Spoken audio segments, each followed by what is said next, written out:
Објавен е датумот за судење на раперот Шон Диди Комс. Судењето е закажано за 5 мај 2025 година, пренесува Page Six. На истиот датум ќе се одржи и Мет Гала на која Диди гостуваше неколку пати. Раперот ќе остане во притвор до судењето. Неговиот адвокатски тим всушност неодамна по трети пат побара право на кауција, но судијата го одби. Шон Диди Комс е обвинет за 3 точки за сексуално злоставување жени и нивно принудување да учествуваат во секс забави и да користат друга користејќи закани и насилство. Покрај тоа тој беше обвинет за трговија со луѓе и водење криминална организација. Пред неколку дена Диди за прв пат се појави пред судија по апсењето. После долгиот одмор во Италија, Леонардо Ди Каприо се врати во Америка. Тој е снимен со неговата 26 годишна девојка Виторија Серети на улиците во Њујорк, додека се возат со изнајмени велосипеди. 49 годишниот актер носел маска на лицето. Леонардо минатата недела беше во Рим, каде заедно со неговата девојка ги видоа најголемите знаменитости. Мајката на актерот Ирмелин Инденбиркен и очувот Дејвид Вард биле со познатиот пар во Рим. Подсетуваме, се шпекулираше дека Ди Каприо сака да побегне од скандалот кој тресе Америка. Имено актерот се најде во фокусот на јавноста поради наводните снимки кои откриваат дека се дружел со Диди. Се дозна дека Ди Каприо бил омилен гостин на забавата на Диди. Во клип од 2018 година, кој неодамна беше повторно објавен, Вог го праша Диди кој е број 1 на неговата листа на гости за неговите бели забави. Тој одговори Леонардо Ди Каприо.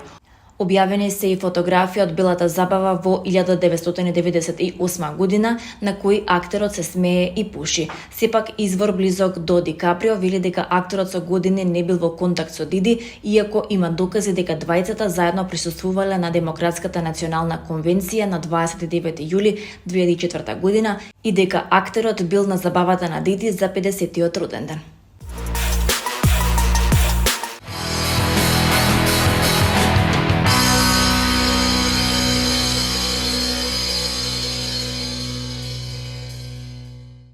Саксофонистот Кирил Кузманов е годинашниот добитник на наградата за најдобар џез музичар во Македонија, што традиционално ја доделува Скопскиот џез фестивал. Кузманов е вториот член на Next to Silence која добива оваа награда по клавиатуристот Филип Демишковски, а ќе му биде врачена пред концертот на групата на првиот ден на Скопскиот џез фестивал на 17 октомври. Кузманов дипломирал и магистрирал со највисоки оценки на престижниот Универзитет за музика и изведувачки уметности во Грац, пошто се врати во Македонија. Член е и еден од основачите на Биг Бендот на Сдруженијето на џез музичари и слободни уметници, кој стана национален џез оркестар. Настапувал во Амстердам, Виена, Хамбург, Франкфурт, Цирих, Љубљана, Минхен, Берлин, Копенхаген и во други европски градови. Тој е насловен вонреден професор по саксофон и џез асамбл на Музичката академија при Универзитетот Гоце Делчев во Штип.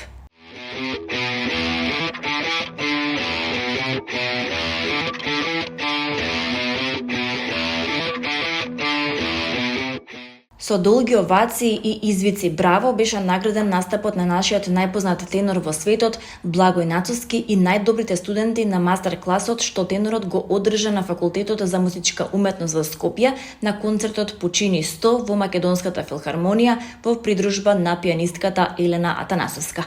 Гала настанот за кој се бараше влезница повеќе и кој траеше повеќе од 2 часа, најубав начин ја одбележа 100 годишнината од смртта на големиот италијански композитор Джакомо Пучини, чии опери Боеми, Тоска и Мадам Фатерфлај се најизведувани во светот, со што почна одбележувањето на неделата на италијанскиот јазик во светот и кај нас.